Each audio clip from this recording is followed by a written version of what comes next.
culto, eu quero convidá-los a deixarem suas Bíblias abertas em Mateus capítulo 6, versículos 9 a 15. O tema da nossa exposição nessa noite é o Pai Nosso, um autoexame. Meus amados irmãos, todos nós precisamos ter uma coisa em comum. Para o nosso bem, para o bem da obra de Deus, nós precisamos ter autocrítica. Nós, pastores, temos autocrítica. De vez em quando nós ouvimos algumas sugestões, de vez em quando nós observamos. Eu tenho o hábito de vez em quando ir lá e ouvir aquilo que eu preguei para entender se precisa corrigir alguma coisa, a cadência da pregação, se eu estou falando muito rápido, se eu estou falando lento demais. Então eu faço uma análise para corrigir, porque eu quero oferecer à igreja uma palavra com qualidade, com conteúdo. Eu tenho essa autocrítica. Todos nós temos que ter autocrítica. Todos nós temos que fazer uma análise da nossa vida como um todo e perceber quais são os pontos que precisamos corrigir. A igreja precisa entender isso de forma coletiva, porque isso contribui e muito para o andamento da obra de Deus. Pois bem, por que é que estou falando isso? Porque quando nós lemos e nós estudamos a palavra de Deus, e eu falei isso hoje pela manhã, a palavra de Deus está falando conosco, está mostrando para nós quais são os pontos a melhorar. O tempo todo, quando estamos lendo a palavra de Deus, nós estamos de alguma forma sendo abençoados por ela, corrigidos por ela, orientados por ela. Mas se nós não tivermos a capacidade de pegar aquele texto bíblico e fazer essa autocrítica, essa autoavaliação, esse autoexame, aquilo será apenas uma leitura. Pois bem, quando Jesus estava com seus discípulos aqui no Sermão do Monte, Mateus capítulo 6, nós estamos no Sermão do Monte. Se nós lermos os versículos anteriores, veremos que Jesus está falando sobre as esmolas, como os seus discípulos devem lidar com a questão das esmolas, até mesmo com a questão da oração, dando algumas orientações no tocante à vida de oração. E quando nós vamos para o texto sinótico de Lucas, lá os discípulos pedem a Jesus uma coisa: eles querem aprender a orar, assim como João Batista havia ensinado os seus discípulos também a orar. Por quê? Porque isso era algo extremamente praticado em Israel. Os rabinos, para vocês terem uma ideia, eles ensinavam os seus talmidins a orar. Havia horários fixos de oração, orações que eram memorizadas, eles eram obrigados a memorizar orações. Havia pelo menos 2 orações muito importantes que eram ensinadas nas sinagogas. A oração do Shema Israel, que está lá em Deuteronômio capítulo 6, versículos 4 a 9. Ouve, ó Israel, o Senhor nosso Deus é o único Senhor. Era uma oração repetida, reproduzida diversas vezes pelos alunos, pelos talmidins nas escolas rabínicas. Era a oração chamada Shema Israel. Eu tentei falar em hebraico aqui, mas tem hora que escorrega, sabe, pastor? Mas é isso mesmo, Shema Israel. E havia uma outra oração muito famosa, que era Amidá, ou seja, oração de pé, também conhecida como oração das 18 bênçãos. Todas essas orações eram gravadas na memória do talmidim, do aluno, daquele discípulo do rabino que era o responsável pelas diversas escolas rabínicas que havia em Israel. Então eles sabiam orar, eles lidavam com oração, mas assim como João Batista havia ensinado os seus discípulos a orar, assim como os rabinos também ensinavam os seus talmidins a orar, os discípulos de Jesus chegam perto dele e falam com ele o seguinte: Senhor, nós também queremos aprender a orar. E o mais importante, irmãos, eles estão dizendo o seguinte para Jesus: nós queremos aprender uma oração que nos defina, que mostre quem somos, como devemos orar. Nós queremos realmente mostrar para o mundo que somos teus discípulos, e queremos ser reconhecidos como seus discípulos também pela maneira como oramos. Então ensina-nos a orar. E Jesus então irá atender ao pedido dos discípulos. Ele irá apresentar uma oração modelo. Eu vou repetir.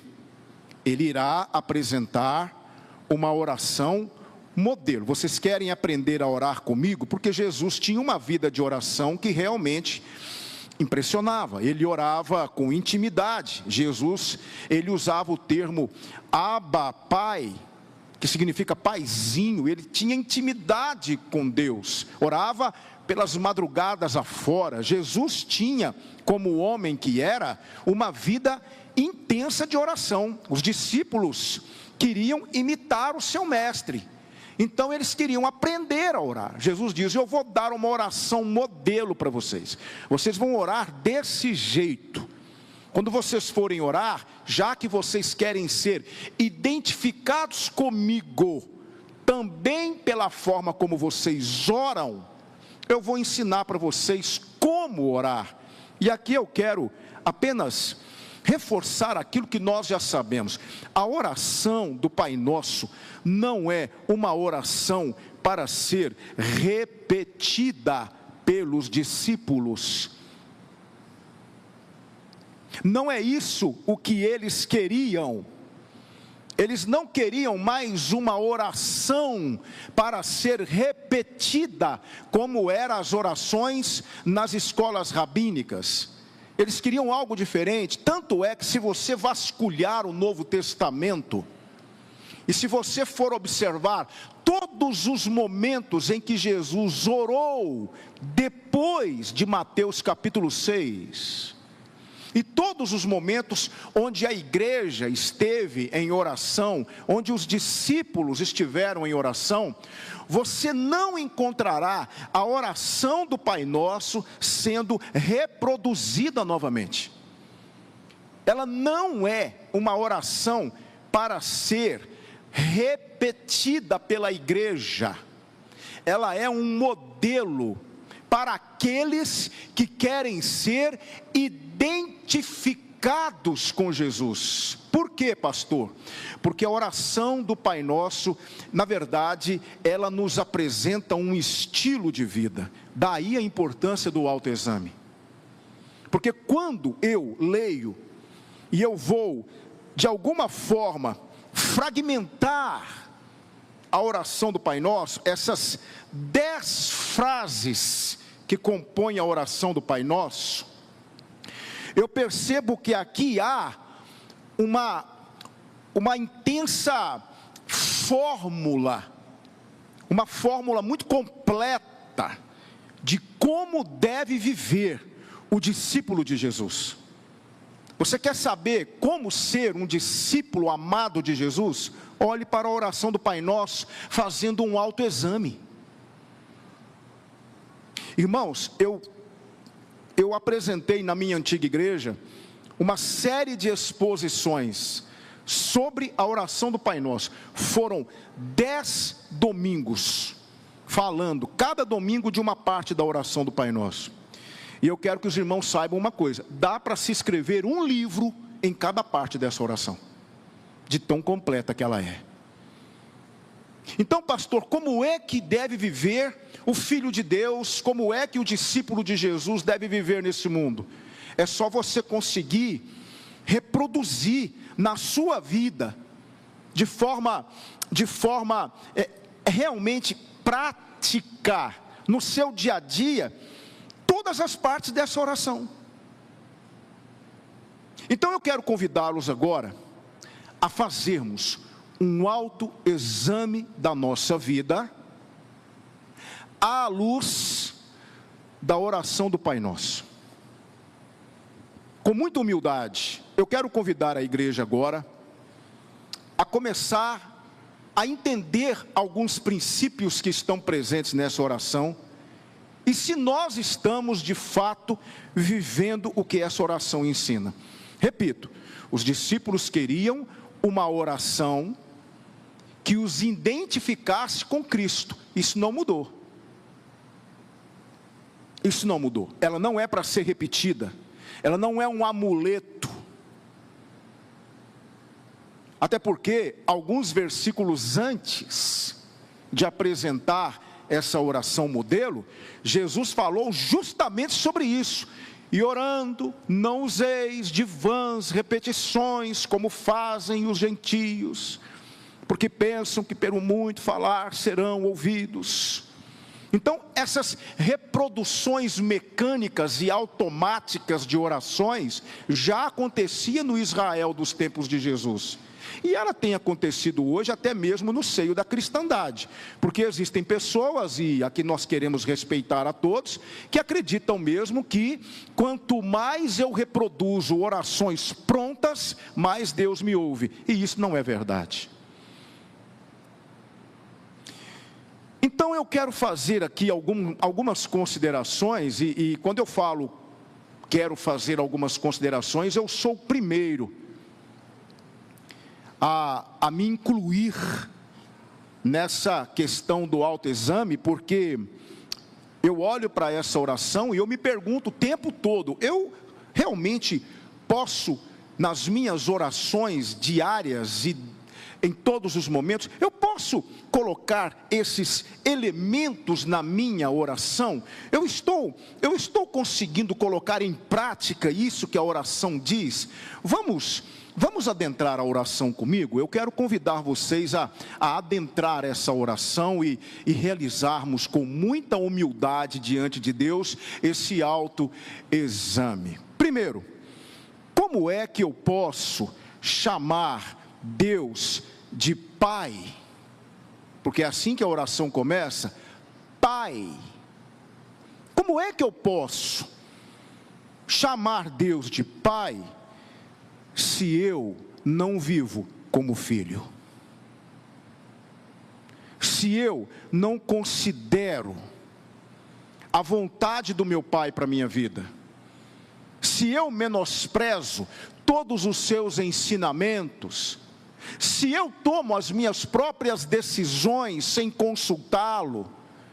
Se eu não me relaciono com Ele no meu dia a dia como um filho em relação ao seu pai?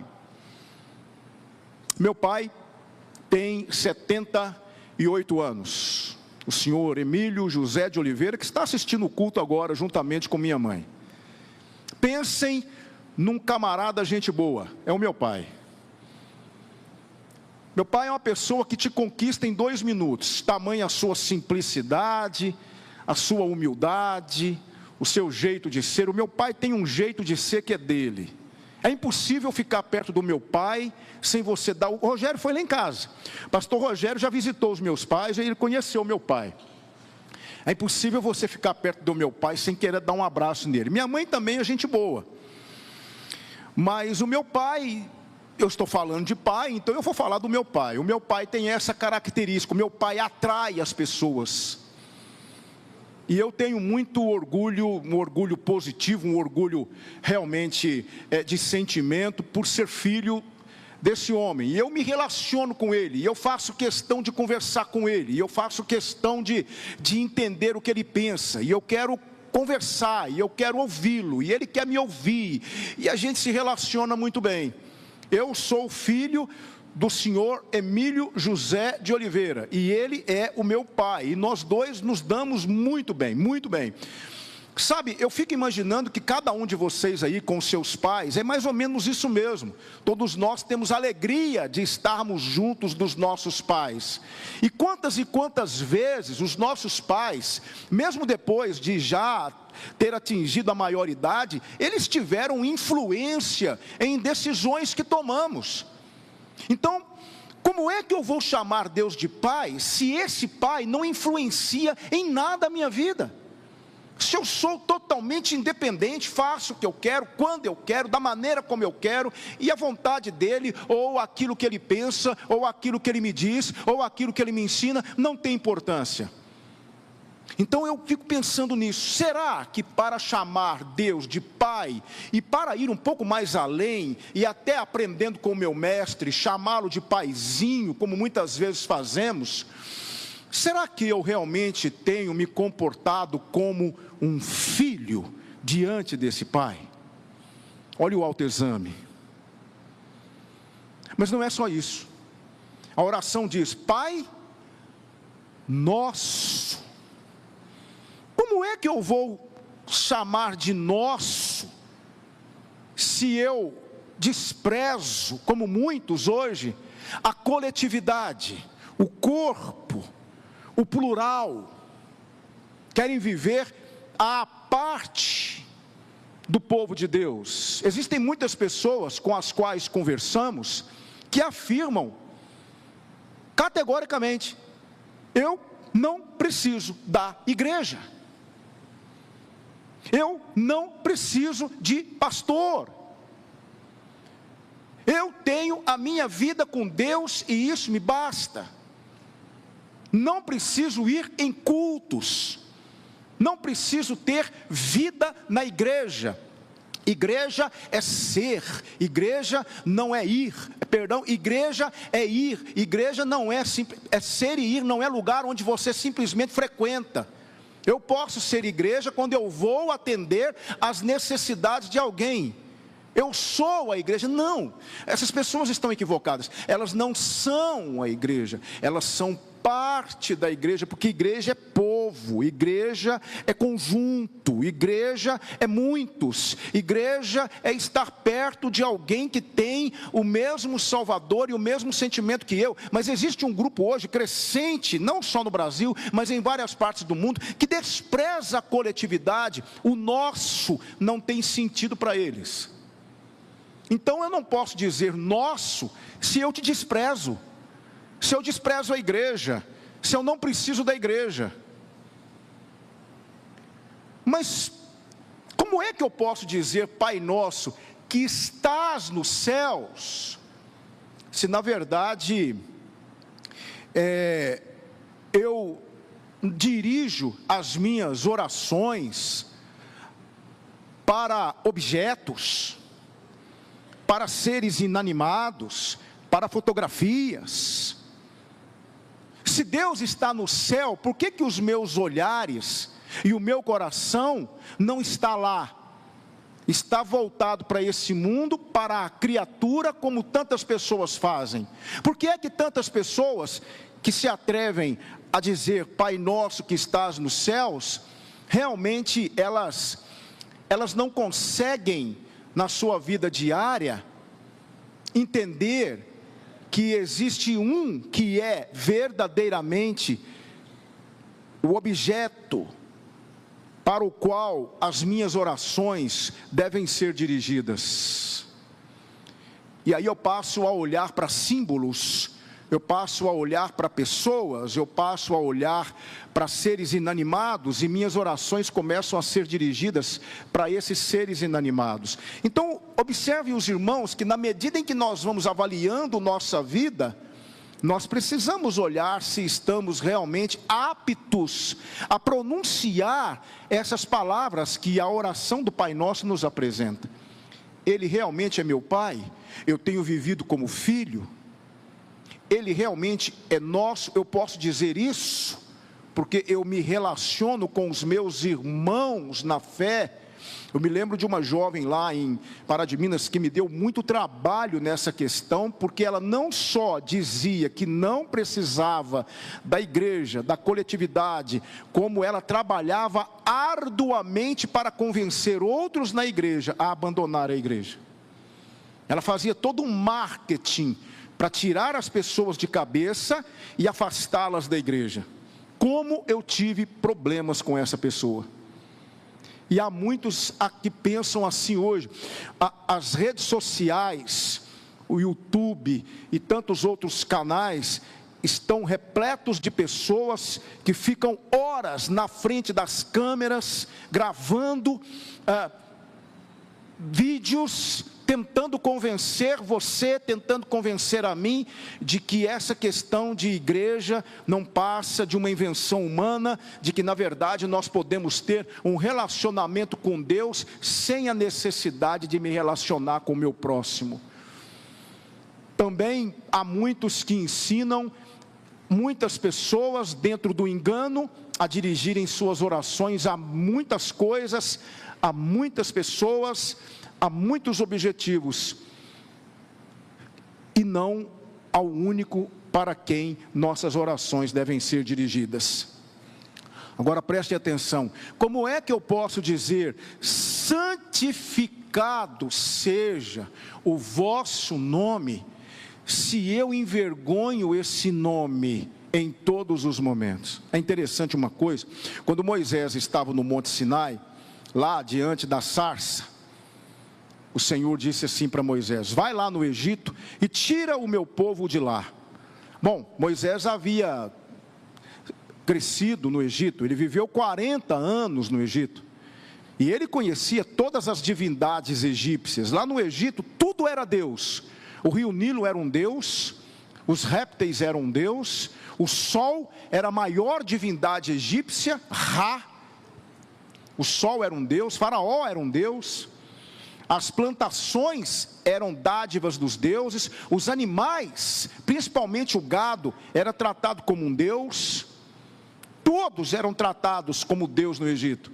Então, e cada um deles tinha um nome, cada um deles, Ra, Amon, Apis, e vários outros nomes. Então Moisés diz a Deus o seguinte: ok, eu irei lá, mas eles vão me perguntar, quem foi o Deus que me enviou para libertá-los? Qual é o seu nome? E aí o Senhor disse para Moisés: eu sou o que sou. No hebraico, Erier, Esher, Erier. Isso significa, eu sou o que sou, eu serei o que serei e continuarei sendo infinitamente. Vá lá e diga o seguinte: eu sou, me enviou a vós. Eu sou, é o Deus que me enviou a vós. Interessante que daí vem o tetragrama, YHWH. Com o tempo, os judeus, o povo de Israel, passou a temer tanto o nome de Deus, tanto o nome de Deus, que trocaram o tetragrama por um atributo, Senhor, ou Adonai.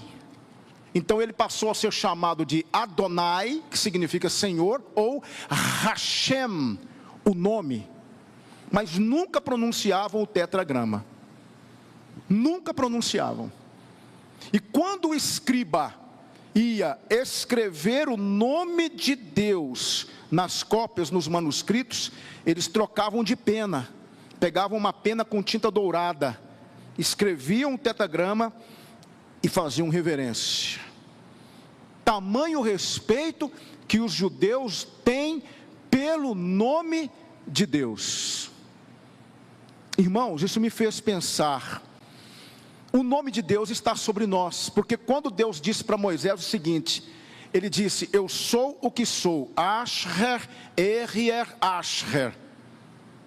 ele está dizendo para Moisés: eu serei contigo.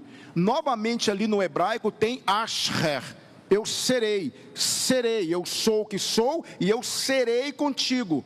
O nome de Deus estava com Moisés, assim como o nome de Deus está conosco. O nome de Deus está sobre nós. Nós somos embaixadores de Deus. Onde quer que nós nos encontremos, nós representamos esse nome. Olha a responsabilidade que nós temos, irmãos. As pessoas poderão temer a Deus, ou as pessoas irão zombar de Deus por conta do nosso procedimento para com o nome de Deus. Então, será que eu posso dizer: santificado seja o teu nome? Eu tenho honrado esse nome onde quer que eu me encontre. Eu tenho realmente mostrado que esse nome tem poder. Recentemente agora eu ouvi um pastor dizer isso num canal televisivo, e ele disse o seguinte: olha só, a Bíblia diz lá em Filipenses capítulo 2 que o nome de Jesus é o nome que está sobre todo nome, para que ao nome de Jesus se dobre todo o joelho dos que estão nos céus, na terra e debaixo da terra, e toda língua confesse que Jesus Cristo é o Senhor. Ok?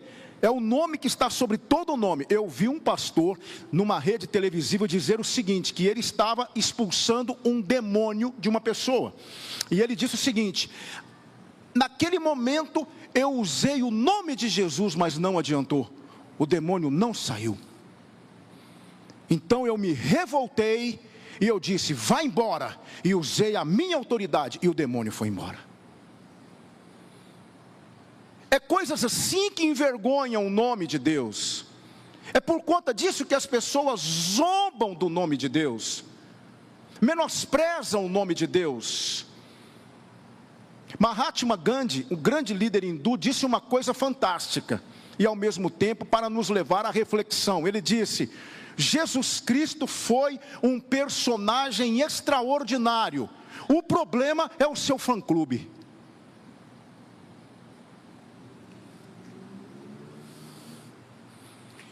Irmãos, temos glorificado o nome de Deus na nossa vida? Porque se não tivermos, não podemos usar essa expressão, não podemos santificar o nome de Deus.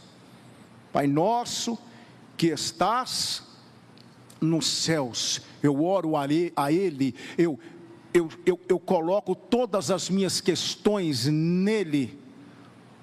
Pai nosso que estás nos céus, santificado seja o teu nome, venha o teu reino. Como posso dizer isso, se na verdade minha vida, meus planos, meus sonhos, são todos para este mundo? Se as minhas raízes estão aqui, se eu estou agarrado nesse mundo.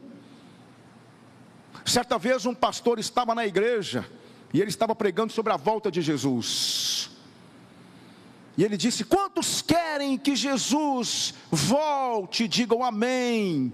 E o povo: amém, aleluia. O povo ficou em polvorosa quando o pastor falou da volta de Jesus. Aí o pastor se emocionou e disse assim: quantos querem que ele volte hoje? O silêncio foi sepulcral. Tinha gente olhando para o lado. Como é que eu posso dizer venha o teu reino, se eu não tiro os olhos desse mundo? C.S. Lewis disse uma coisa fantástica. Veja só o que C.S. Lewis disse: somos criaturas indiferentes, brincando com bebida, sexo e ambição, quando nos é oferecida a alegria infinita. Como uma criança ignorante que quer continuar fazendo tortas de lama numa favela, porque não consegue imaginar o que significa um convite para passar férias no mar. 1 Coríntios capítulo 15, versículo 19, Paulo disse: se a nossa esperança em Cristo se limita apenas a esta vida, somos os mais infelizes de todos os homens.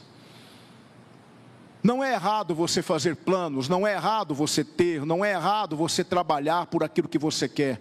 Mas irmãos, nós estamos agarrados demais nesse mundo. Nós estamos presos demais nesse mundo.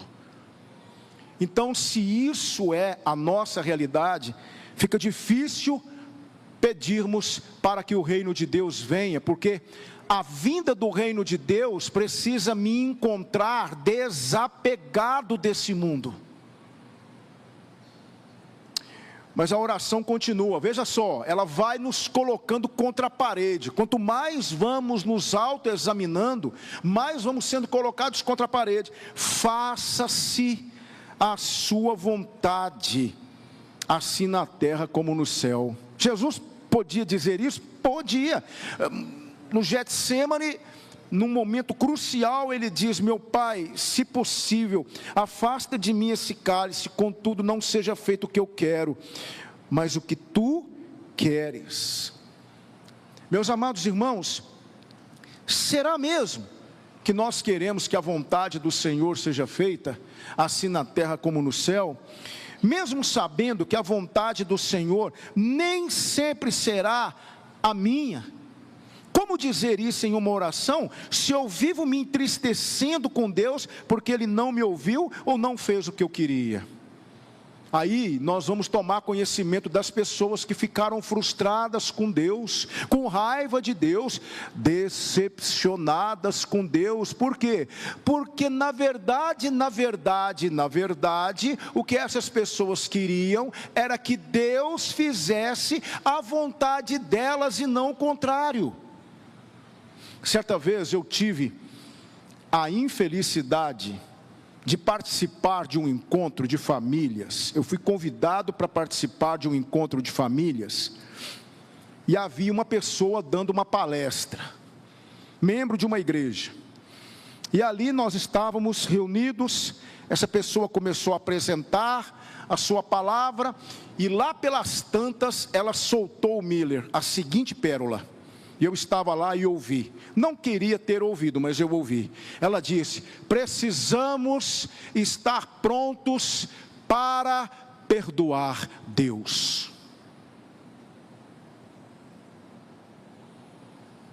Porque segundo a teologia dessa pessoa, há muita gente decepcionada com Deus, porque de alguma forma suas vontades foram frustradas. E como Deus não tem nenhuma obrigação de explicar a vontade dele para mim, essas pessoas magoadas, para que elas possam continuar o seu relacionamento com Deus, elas precisam perdoar o Senhor por não ter feito aquilo que elas queriam. Sabe o que é isso? Isso aí são crentes mimados. E muitas vezes mimados por pastores, porque quando as pessoas chegam para a igreja, objetivando segurar aquela pessoa na igreja, muitos pastores começam a fazer um amontoado de promessas que Deus nunca fez, e começam a ensinar coisas que Deus nunca ensinou. E uma das coisas que eles ensinam é que tudo vai dar certo, é que todas as portas vão se abrir, é que os seus sonhos serão todos eles realizados. Mas isso não é verdade. Deus nunca disse isso. Pelo contrário, Jesus Cristo disse lá em João 16:33: tenho-vos dito essas coisas, para que em mim tenhais paz. No mundo tereis aflições, mas tende bom ânimo, eu venci o mundo. O apóstolo Paulo, por sua vez, escrevendo lá os Filipenses capítulo 4, 12 e 13, ele vai dizer: sei estar abatido, e sei também ter abundância em todas as coisas, e de toda maneira estou instruído, tanto a ter fartura, como a ter fome, tanto a ter abundância, como a padecer necessidade. Posso todas as coisas naquele que me fortalece. Posso o quê? Posso todas as coisas, posso ter abundância, posso ter fartura, posso ter momentos bons, posso ter momentos prazerosos, mas também posso ter momentos de carestia, posso ter momentos de enfermidade, posso ter momentos de dor, posso ter momentos de perda, posso ter momentos de necessidade. Em todas as coisas, eu posso tudo naquele que me fortalece. Então, como é que eu vou dizer, seja feita a tua vontade, assim na terra como no céu, se eu não estou preparado para aceitar a vontade de Deus na minha vida? Porque às vezes a vontade de Deus nos assusta. Mas não é só isso. Jesus também diz: o pão nosso de cada dia nos dá hoje. Como eu posso dizer isso, se eu já estou preocupado com o pão de amanhã? Se eu já estou preocupado com o pão da semana que vem? E se eu já estou arrancando os cabelos porque eu não sei como eu vou fazer para garantir o pão do mês que vem? Como eu posso dizer isso se na verdade eu trabalho porque eu quero e porque eu quero? E quanto mais eu tenho, mais eu quero. E quanto mais eu quero, mais eu vou ter. Mas Jesus está dizendo: o pão nosso de cada dia. Eu disse para vocês alguns tópicos anteriores do nosso apego nesse mundo e do nosso desespero para se manter nele. Meus irmãos, nós precisamos aprender isso. Vamos confiar em Deus hoje. Vamos viver para o Senhor hoje, embora hoje, domingo, dia 22, já está se encerrando, mas nós temos uma segunda-feira pela frente. Vamos viver o amanhã, a segunda-feira, se assim o Senhor nos permitir. Vamos nos preocupar com aquele dia. Vamos falar: Senhor, hoje, me dê tua bênção. Hoje, me sustente. Hoje, me dê paz. Hoje, me ajude a ser fiel. Hoje, o amanhã, não importa. Hoje. É isso que o Pai Nosso nos ensina, irmãos. O Pai Nosso, na verdade, o tempo todo está nos sacolejando para que nós possamos acordar e perceber: temos vivido de acordo com os princípios dessa oração. O pão nosso de cada dia nos dai hoje. E aí o Pai Nosso nos coloca contra a parede: perdoa-nos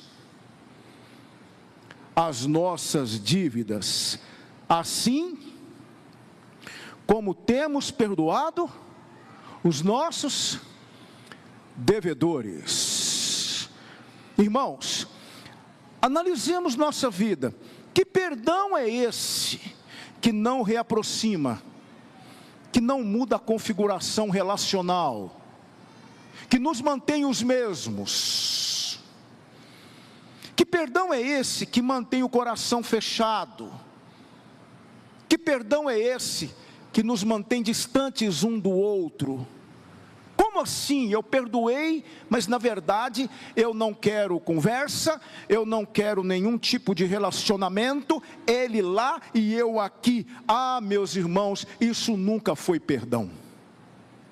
Nunca foi perdão.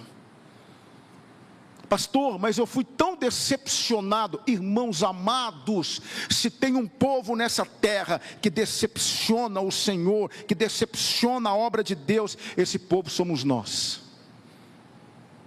E Ele assim nos perdoa, porque a palavra de Deus nos diz lá em Lamentações 3, 22 e 23, as misericórdias do Senhor são a causa de não sermos consumidos, porque as suas misericórdias não têm fim.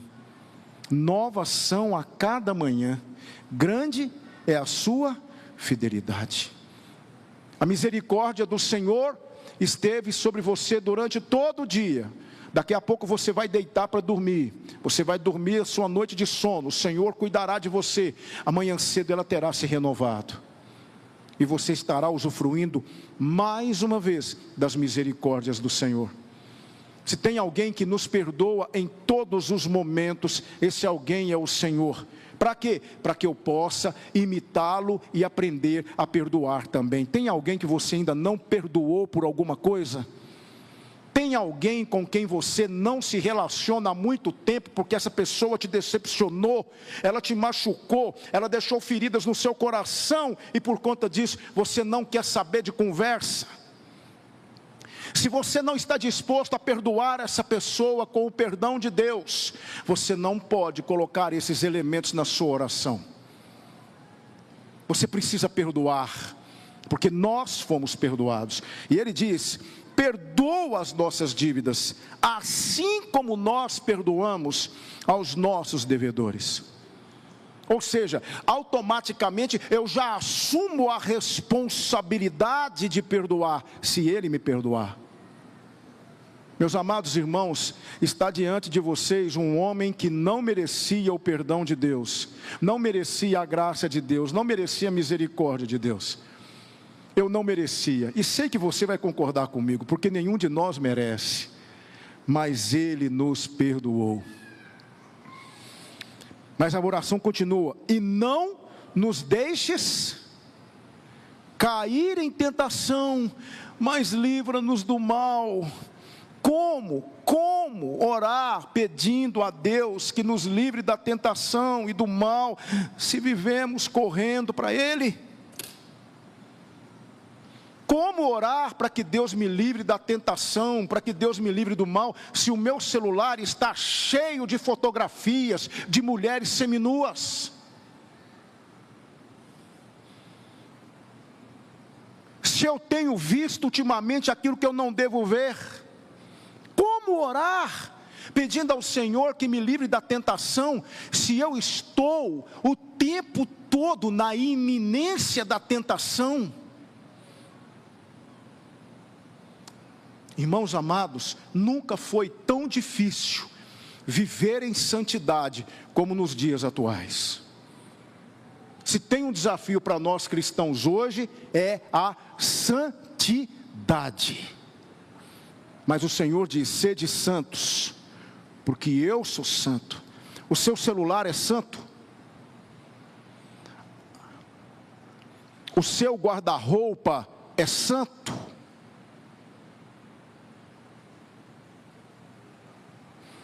A sua televisão é santa? O seu coração é santo? Gosto muito de Jó quando ele diz assim: fiz uma aliança com os meus olhos, como pois os fixaria numa virgem? Como é que eu vou dizer: livra-nos do mal, Senhor, não nos deixe cair em tentação, se a tentação está do lado da minha cama, num aparelhinho que tem sido hoje, infelizmente, mais usado para o mal do que para o bem. E aí o Senhor Jesus termina: pois teu é o reino, o poder e a glória para sempre, amém. Mas como é que eu posso dizer isso, se o mais importante muitas vezes não é o Senhor? Quem está no pedestal sou eu. Bendito seja eu, santificado seja o meu nome. Como pedir a Deus, ou glorificar a Deus, dizendo que dele é o reino, dele é o poder, dele é a glória, se eu vivo para ter aplausos, se os holofotes estão sempre sobre mim?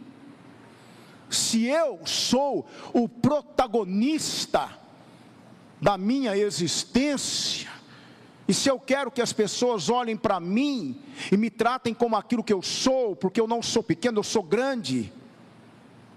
Eu sou grande. E eu quero que todos me vejam, eu quero que todos batam palma, eu quero que todos me ovacionem, porque eu sou grande, porque eu sou. Irmãos, existe uma siglazinha muito perigosa, que tem destruído muitas vidas. Satanás quer implementar, ele quer carimbar essa sigla em vários corações. Essa sigla, o significado dela é existência gerada pelo orgulho, mais tradicionalmente conhecido como ego. Existência gerada pelo orgulho ou ego. Como o ego tem nos impedido de falar, pois teu é o reino, o poder e a glória para sempre. Eu gosto demais quando João Batista diz uma coisa impressionante na Bíblia. Os discípulos estão ali falando de Jesus para João Batista. E João Batista está apontando para Jesus. Eu vim para anunciar a vinda dele. Ele é o Cordeiro de Deus. Eu disse para vocês, ele é o Cordeiro de Deus. Eu não sou digno, João Batista. E é interessante que Jesus disse uma coisa de João Batista. O que foi que Jesus disse acerca de João Batista? Que dos nascidos de mulher, ninguém era maior do que João Batista. Jesus não disse isso, irmãos? Dos nascidos de mulher, ninguém é maior do que João Batista. Mas João Batista disse, não, eu não sou digno nem de desamarrar as suas sandálias. Importa que ele cresça e que eu diminua. A maior demonstração de grandeza de um homem é ele se curvar diante de Deus e reconhecer a sua insignificância. Eu estou terminando o livro de 1 Samuel na minha releitura bíblica.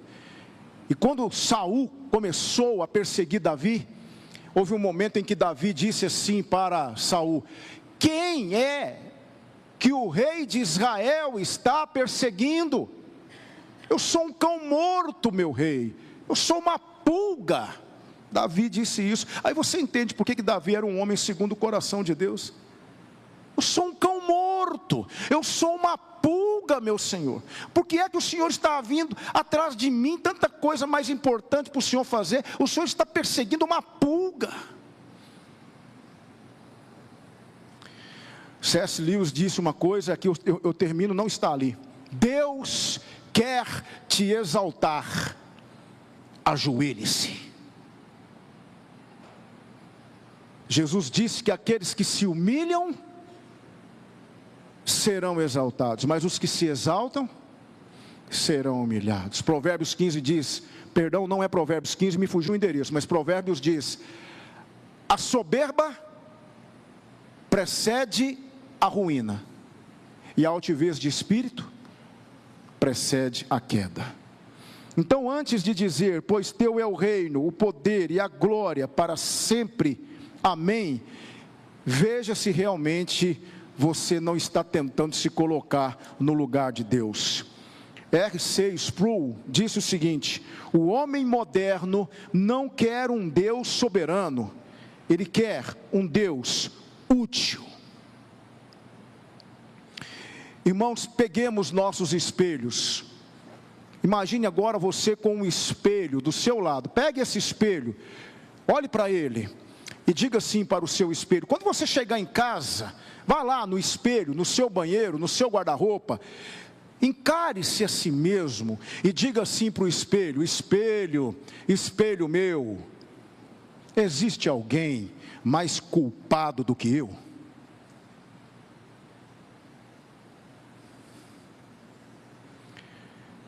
Por isso eu convidei os irmãos a fazermos um autoexame, porque o Pai Nosso é isso. O Pai Nosso é para que nós nos analisemos. Estamos vivendo isso?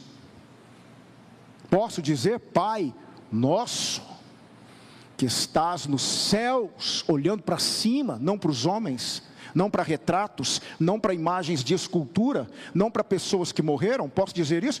Pai Nosso que estás nos céus, santificado seja o vosso nome. Posso dizer isso? Tem honrado o nome de Deus? O nome de Deus tem sido respeitado por minha causa? Venha o teu reino. Posso dizer isso? Estou desapegado desse mundo? Minha morada não é aqui? Seja feita a tua vontade, assim na terra como no céu. Posso dizer isso? Realmente aceito a vontade de Deus? E se ela não for aquilo que eu espero? E se Ele não me der o que eu quero? E se Ele não fizer aquilo que eu tenho pedido para que Ele faça? Posso dizer isso?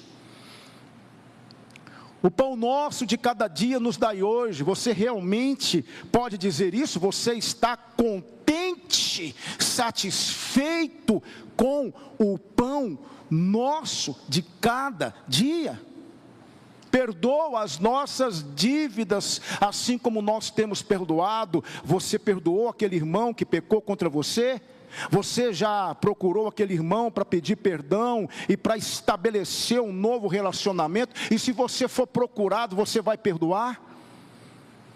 Não nos deixes cair em tentação. Você está disposto a chegar na sua casa hoje e apagar essa quantidade de fotografia que muitas vezes você armazena no secreto do seu celular, para que ninguém saiba, mas que está lá, e de vez em quando você vai lá e dá uma olhadela naquela foto sensual daquela mulher? Você está disposto a apagar aquele bate-papo que você tem tido na internet com pessoas com as quais você não deveria estar tendo bate-papo, porque você é um homem casado, você é uma mulher casada?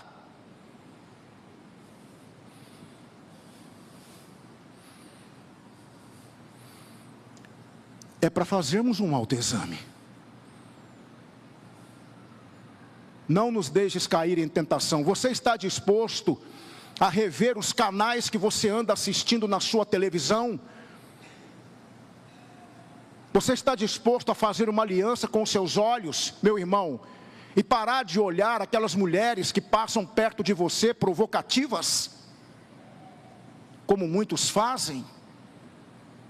Você está disposto lá na academia em fazer o seu exercício num cantinho para que você não fique perto de nenhuma situação difícil? Porque teu é o reino, o poder e a glória para sempre. Você está disposto a descer desse pedestal? Então ore comigo.